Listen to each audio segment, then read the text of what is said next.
Good morning. Welcome to Southwest Brain Performance Center's virtual learning series. Good to see you guys again. I'm here. Dr. Eves is in the background. Dr. Mice is in the background. Yeah. And Anna is videotaping. We appreciate you watching today. And again, my name is Dr. Michael Pendleton. We're going to be talking about posture and balance.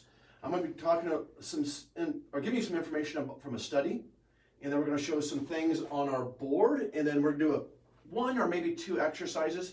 This video is going to hopefully be not more than 7 minutes. So, what we're looking at today, this is out of the Neurobiology of Aging. This is some evidence-based stuff. The article is Individual differences in brainstem and basal ganglia structure predict postural control and balance loss in young and older adults. So this article is about balance and posture. So, what is balance? Balance is the state of equilibrium resulting from the ability of the postural control system to keep the vertical projection of the center of mass within the support base. The better control of the posture, the less likely the balance will be lost. That's a lot of words. What does that mean? We have a center of balance, a center of pressure, and that should be, Anna, right down here between my feet. And that should keep us right where we right in our center of pressure, center of balance. What does that? I have this wonderful artistic creation that I made earlier. We look at three things to make this very simple. Our vision, our eyes, what we see goes into our brain. These are our ears. This is our vestibular system. There's canals in there that deal with rotation. There's other things called the otoliths that deal with translation. Driving a car, I'm translating. This is up and down translation and side to side, like my moves. Third thing, again, review. Vision, vestibular, and then information from our legs and feet, especially our ankles, and in our spine, all go into the brain stem, and it goes to what's called the vestibular nuclei. And these sends information up to our brain, and it goes to, if you can believe this, 10 areas of our brain. So balance and posture, 10 things. Those things that they go to are the number one, the dorsolateral prefrontal cortex.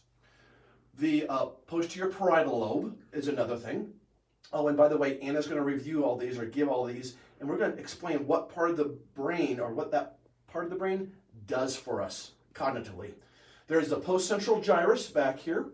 We also have the precentral gyrus, which deals with motor.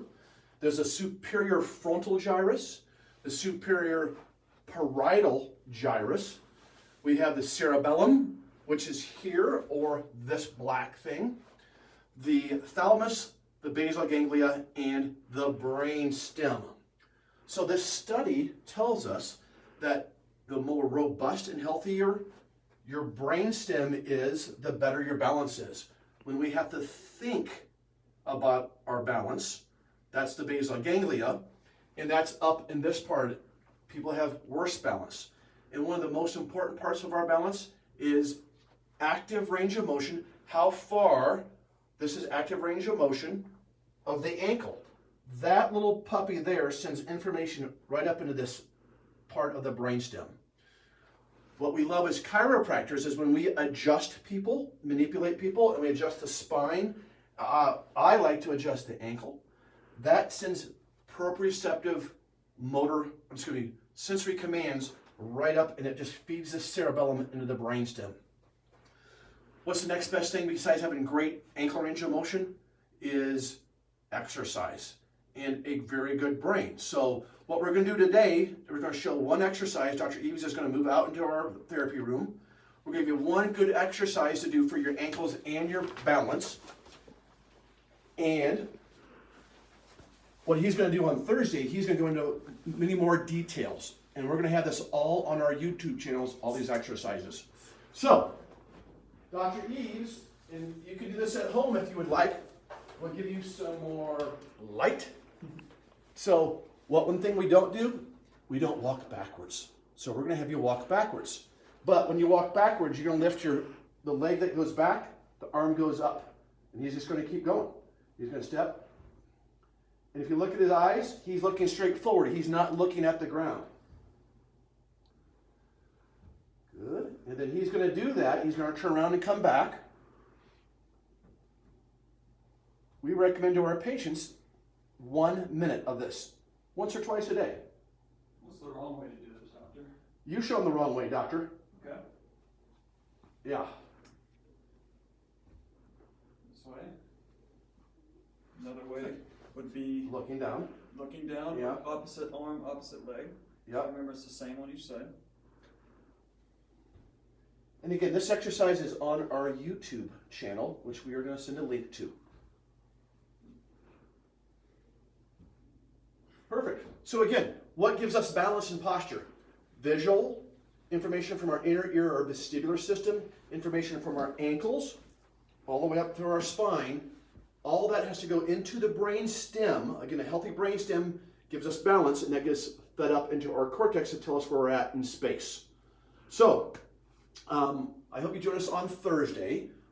Dr. Eves is going to do some more exercises through there and a little bit more talk into some more detail possibly.